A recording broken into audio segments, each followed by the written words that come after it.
प्रभु का धन्यवाद हो आज के सुंदर दिन के लिए। प्रभु ने हमें देखने का मौका दिया, इसके लिए हम प्रभु को धन्यवाद देते हैं।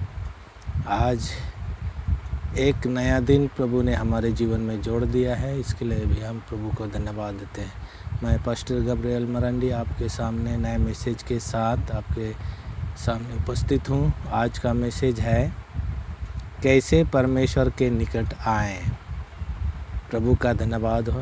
आइए शुरू करने के पहले हम लोग प्रार्थना करेंगे। धन्यवाद हो, तेरी महिमा हो, तेरी प्रशंसा हो प्रभु जी आज के सुंदर दिन के लिए। प्रभु जी हालेलुया, धन्यवाद देते हैं प्रभु जी हालेलुया आज के मैसेज के लिए। प्रभु जी हालेलुया, प्रभु जी जगत के छोर तक के मैसेज को तू पहुंचाना प्रभु जी, सहायता कर, मदद कर हमें प्रभु जी, ताकि तेरा राज्य बढ़ने पाए, तेरी कलीसिया बढ़ने पाए, तेरे लोग हालेलुया प्रभु जी बढ़ने पाए। ईश्वर राजा हालेलुया, जो मुझे फॉलो करते हैं, जो नहीं भी फॉलो करते हो प्रभु जी, उन सब के जीवन में जो भी परेशानी है, बीमारी है, कमजोरी है, लड़ाई झगड़े हैं, कर्जे हैं, जो भी समस्याएं हैं घर में, सारी समस्याओं को दूर कर प्रभु यीशु हालेलुया। तू निकास दे हालेलुया, शांति दे प्रभु यीशु हालेलुया। तेरी बड़ाई हो, तेरी महिमा हो प्रभु जी। प्रभु जी इस विनती को यीशु के नाम से मांगते हैं, सुन और स्वर्ग में ग्रहण कर पिता, आमीन। प्रेज द लॉर्ड, सबको जय मसीह। आज का मैसेज है कैसे परमेश्वर के निकट आएं। पहला वचन हम लोग देखेंगे निर्गमन 34 का 5 पद। तब यहोवा ने बादल में उतरकर उसके संग वहाँ खड़ा होकर यहोवा नाम का प्रचार किया। यहाँ पर परमेश्वर के निकट आने का एक आइडिया हम लोग देख रहे हैं। यहाँ पर लिखा है परमेश्वर जब बादल के ऊपर खड़ा हो गया तो परमेश्वर के साथ मूसा भी खड़ा हो गया उस बादल पर, और उस बादल पर खड़ा होकर के ही मूसा ने परमेश्वर का नाम को यहाँ पर लोगों के सामने, संसार के सामने, इस्राएलियों के सामने प्रकट किया कि हमारे प्रभु परमेश्वर बादल पर खड़ा है और इस तरह से हम सबको आशीष देने के लिए यहाँ पर आया है करके मूसा ने इस्राएलियों को, संसार के लोगों को बताना चाहा। और ये परमेश्वर मनुष्यों के निकट आया और मनुष्य उनके निकट आए, इस्राएल उनके निकट आए, और इस तरह से परमेश्वर ने एक पॉजिटिव सोच अपना करके मनुष्यों के सामने आया, ताकि मनुष्य जो है इस संसार पर पापमय जीवन व्यतीत कर रहा है, उस पापमय जीवन से मनुष्यों को छुटकारा मिले। इस तरह से परमेश्वर ने योजना बना करके मूसा के साथ बादल पर खड़ा हो गया। प्रभु का धन्यवाद हो। और इस तरह से हम लोग आगे देखेंगे निर्गमन का ही 20 का 3 पद। वहाँ पर लिखा तू मुझे छोड़कर दूसरों को ईश्वर करके ना मानना। प्रभु का धन्यवाद। ये परमेश्वर के निकट आने का भी एक दूसरा पॉइंट हम लोग देख रहे हैं। यहाँ पर मूसा के द्वारा परमेश्वर बोल रहा है कि तू मुझे दूसरों को ईश्वर जो इस संसार के लोगों ने बनाया है उसके पीछे तू ना जाना, ना भागना, उसकी आराधना ना करना, उसकी उपासना ना करना।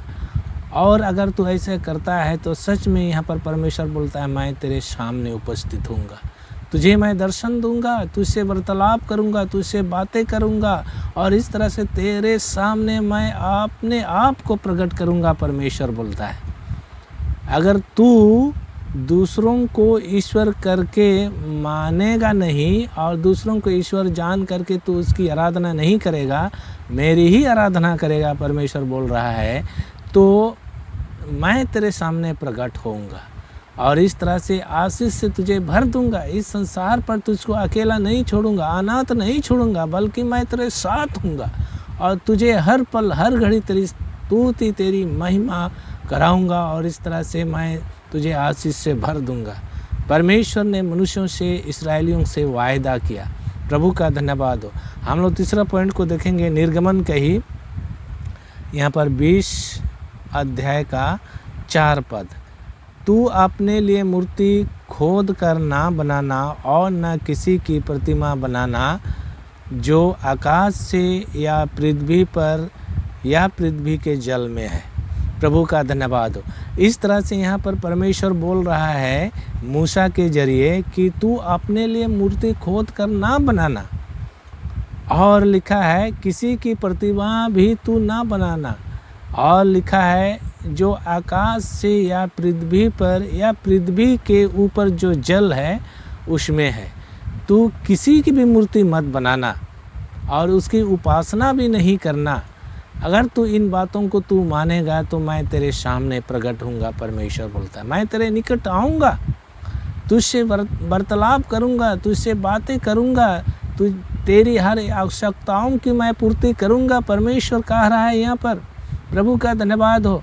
कैसी पॉजिटिव सोच ला करके परमेश्वर ने हमारे बीच में, मनुष्यों के बीच में, इस्राएलियों के बीच में प्रकट होता है और इस्राएलियों को ढाढ़स देता है कि तू डरो मत, मैं तुम्हारा यहोवा परमेश्वर हूँ, तेरे सामने मैं उपस्थित रहूँगा हमेशा, बशर्ते तू मेरे नियमों को, मेरे विधियों को तू मानना, मेरे चेतावनियों पर मन लगाना।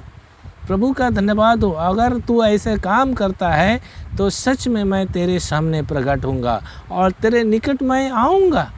प्रभु का धन्यवाद हो। और अगर मनुष्यों के निकट परमेश्वर आता है तो वह व्यक्ति धन्य व्यक्ति है जो एक सुनहरा अवसर प्राप्त करता है और परमेश्वर को हुबहू देख पाता है, उनसे वार्तालाप करता है। वह मनुष्य धन्य मनुष्य है, वह मनुष्य परमेश्वर की ग्रहण योग्य है, वह मनुष्य परमेश्वर के राज में जाने के योग्य है, क्योंकि परमेश्वर ने उसके सामने प्रकट हुआ और वह मनुष्य परमेश्वर से वार्तालाप करता है, वह मनुष्य परमेश्वर के आशीष को प्राप्त करता है और इस तरह से परमेश्वर उनके निकट आता है और वह मनुष्य भी उनके निकट जाता है।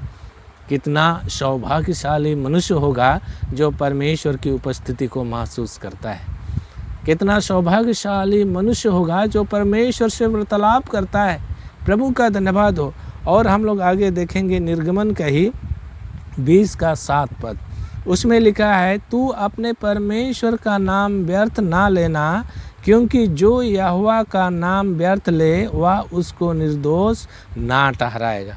यहाँ पर लिखा है तू परमेश्वर का नाम व्यर्थ में मत लेना। अपने शारीरिक अभिलाषा को पूरा करने के लिए परमेश्वर के नाम से विनती या प्रार्थना ना करना, नहीं तो परमेश्वर आशीष नहीं देगा और इस तरह से हम अपने प्रार्थना का प्रतिफल नहीं पाएंगे और इस तरह से हम परमेश्वर के निकट कभी नहीं आ सकेंगे। प्रभु का धन्यवाद हो। इस तरह से